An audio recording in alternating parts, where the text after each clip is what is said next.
So welcome back everybody, I'm the Gerbil, and in today's video I want to share Endor Escalation Tier 3. That's right, this is the one that is gated behind Leia Organa, the GL, and I'm going to go ahead and cut to the rewards. Here they are. We're going to beat the ATST. It goes away. It's exactly the same as Tier 1 and 2, and here there are the rewards. Any second. Any moment. There they are. Oh wow, look at that. So we get 25 Ewok shards and an Omicron. Like, this sucks. Like, it really sucks. You know, if you compare the rewards that you get for the Jabba the Hutt Smuggler's Run 2 versus this is abysmal. I mean, one Omicron means in just 19 more months, in just a year and 7 months, by January 2025, I might be able to put a fully assembled Omicron on one of my characters. Yeah. It also had 100 of the purple Mark III ability mats. Wow. I have like 20,000 of those in inventory. And 25 Ewok shards. Okay, hang on now. Stop the press. Think about this. If you have Galactic Legend Organa, Leia Organa, then that means you have a Relic 7 Nisa, a Relic 3 Chirpa, a Relic 3 Wicket. Do they really think you need more Ewok shards at this level of gameplay? It's just categorically bad. I mean, I just don't even know what to say about it. I don't know. I was really excited to play the event. And it is 100% the same as Endor Escalation 2 and 3, 1 and 2, but the only difference is the power level has been increased. There is nothing different. I guess I should have expected that because of, you know, Smuggler's Run 2 is fundamentally the same thing. It's not particularly hard to beat. Now, I only 2-starred it. I have that is a Relic 7 Kanan, and he is modded for health and defense, I think. Health and defense. And he went down pretty quick. I think that one of the strategy tips, pieces of advice I could share is not to taunt, or not to put everybody but him in stealth. It seems that the enemy characters, they actually hit pretty hard, and their speed is really fast, and they heal a lot. So, like, I haven't really learned Leia's kit too well. I'm not gonna lie, I'm still learning it. I'm game testing it every day in Arena, doing all 5 of my battles, and I really like Fulcrum in there. I'm not so sure about Kanan yet, but I really like Fulcrum in there. Like, she deletes characters. One of the tricks is to make sure you get her under stealth when she uses her first special, so that she copies over all those buffs.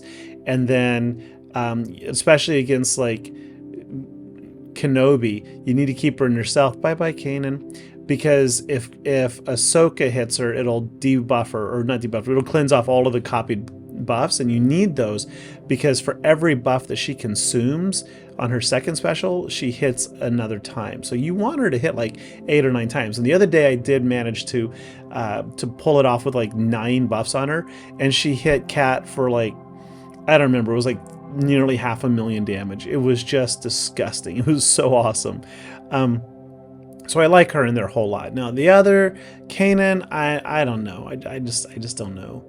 I've experimented with a whole bunch of people. Rolo, who was okay. Rolo did some Rolo things, but just wasn't blown away. Now I am stoked about the Omicron. I just got Drogan's Datacron for Arena, so good luck opponents.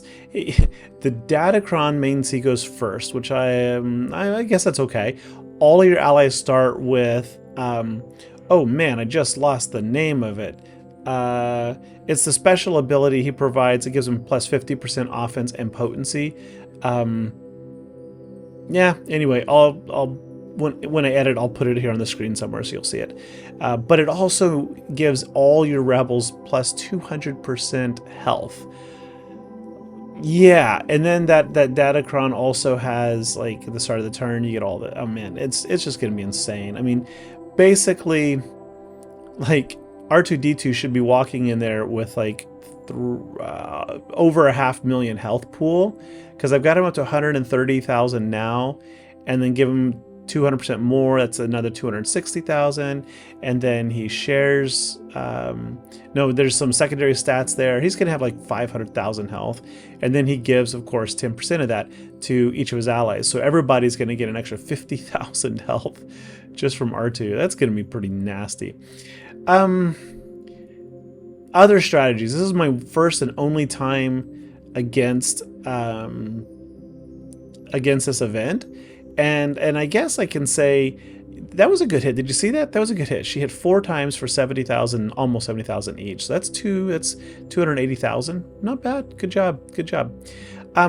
You kind of do want to focus down on these stormtroopers. Like, if you spread out the damage, they heal really, really fast, because they are quick, and there's like the stormtrooper does the little healing thing. One of them does. I don't remember which one it is.